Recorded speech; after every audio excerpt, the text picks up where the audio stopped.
Greetings, River Lady here with a brain twister. Ready? All Lenten roses are Hellebores, but not all Hellebores are Lenten roses. Okay, let's go.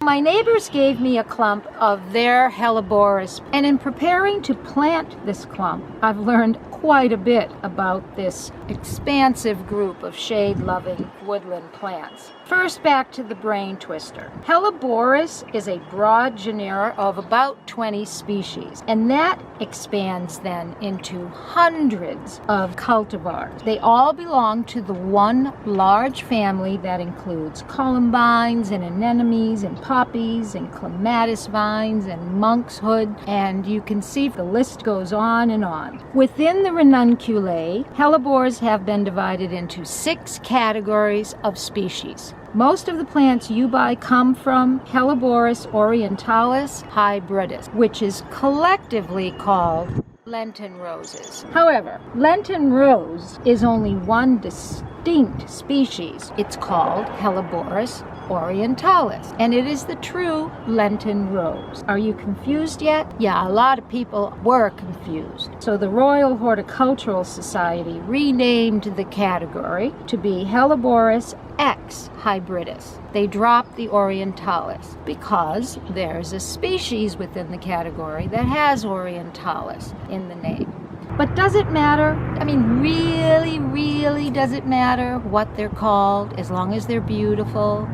In a way it does, because not all Hellebores plants need the same growing conditions. So my advice is, don't worry about whether it's a Lenten rose or not. Make sure you buy your plant when it's in bloom, because it's a lot easier to tell what type of Hellebores you're dealing with when you can actually see the flower. For example, I think this little clump here is atrorubens. I can't be sure. There's so many cultivars that I would be searching for a long time. I'm pretty confident it's a Hellebores X hybridus, and that helps me to decide how to grow it. Before I get this clump into the ground, I want to mention a few very important things about Hellebores plant. First and foremost, they are toxic to pets and children, so please watch your pets and children around these plants. Deer know not to eat Hellebores. They stay away from Hellebores, and rabbits stay away from Hellebores, but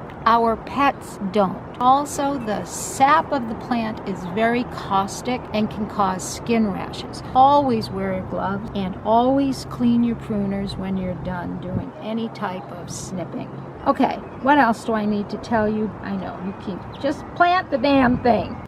One of the first things you want to do with your clump is wash off all the old soil. Hellebores bloom on rhizomes. We want to get all this loose soil off so that we can see where the rhizomes are. You want at least 2 stems per rhizome when you're propagating. Hellebores don't mind being propagated. There are a few species that do mind it. So again, you always want to check the details on the plant that you're working with. But pretty much everybody in the Hellebores hybridus category don't mind being transplanted. The best time to propagate a Hellebores, well, you have 3 times that you can do it. You have the late fall, you have late winter / early spring, and then you have what I'm in now, which is mid-spring. Just don't want to propagate Hellebores in the summer. Hellebores are evergreen plants or semi-evergreen, depending on the environment. They're pretty hardy from zones 3 to 9. Again, I'm going to put a little caveat with that, saying that it depends on the species. But most Hellebores have a wide range of zones that they can survive in. Some don't like the hot weather, some need protection during the cold weather. So again, check the details of the Hellebore you want to plant. If you plant a hellebore and it needs protection in the winter, you just put some hay or straw around it to protect the tender shoots that will come up in the late winter. Feeding hellebores is easy. Most of them just want compost, compost, compost. In fact, I don't know of any hellebores that want anything other than compost. You don't have to buy special food for them. Hellebores within the category Helleborus x hybridus. I'm getting tongue twisters. Like the soil to be slightly alkaline or neutral. However, they will take slightly acidic soil. They are truly the easiest to grow category. All right, what else can I tell you while I'm rinsing this off? They prefer shade. If you are going to give them sun, you want to make sure that it's morning sun. They will take sun in the wintertime, late autumn, winter through spring, because the sun is not as strong.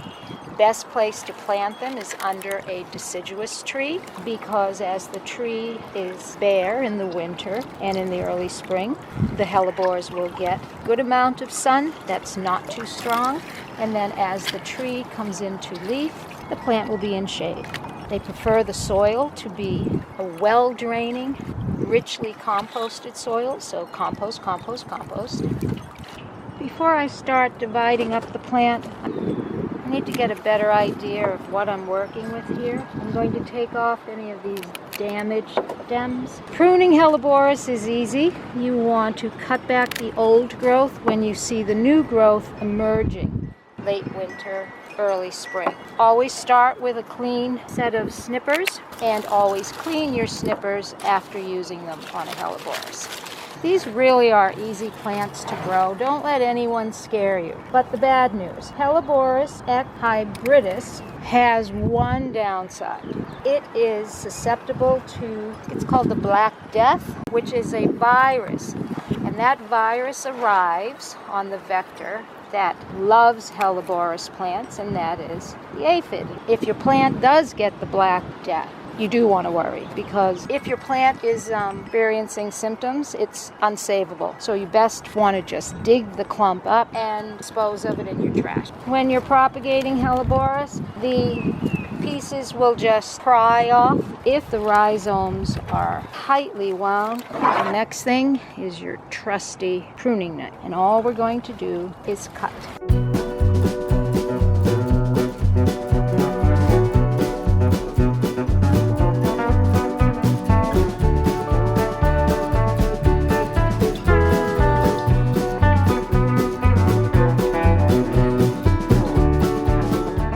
So now that we have our sections, you want to plant double the length of the rhizome, and you don't want to go too deep. So we're going to go about 6 inches. Hellebores will self-seed themselves. So if you can see in there, and this is 1, 2, 3, there's like maybe 6 seed sacks here. Contains these tiny little seeds, and you'll get lots of youngins. So let's go over to the garden where these babies are going and get them in the ground.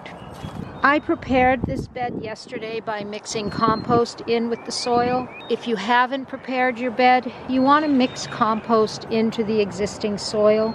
You don't want to plant them any more than 8 inches deep. 6 inches is the recommended depth.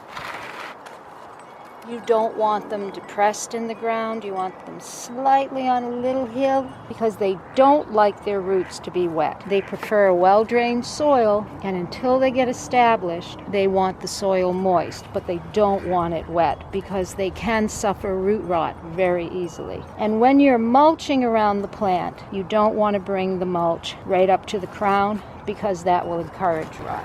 Before you place your hellebore in the hole, you want to backfill some of the dirt and add some water. If these clumps were established, I would actually go ahead and prune the stems to the flowers that are developing seed heads. However, I'm okay with the plant dropping seed and getting little baby hellebores. It'll help fill in this area, and it'll be cool to see what color the little baby hellebores are. Okay, I'm going to go ahead and finish planting, staking, so I'll be back. And that does it for my new Hellebores.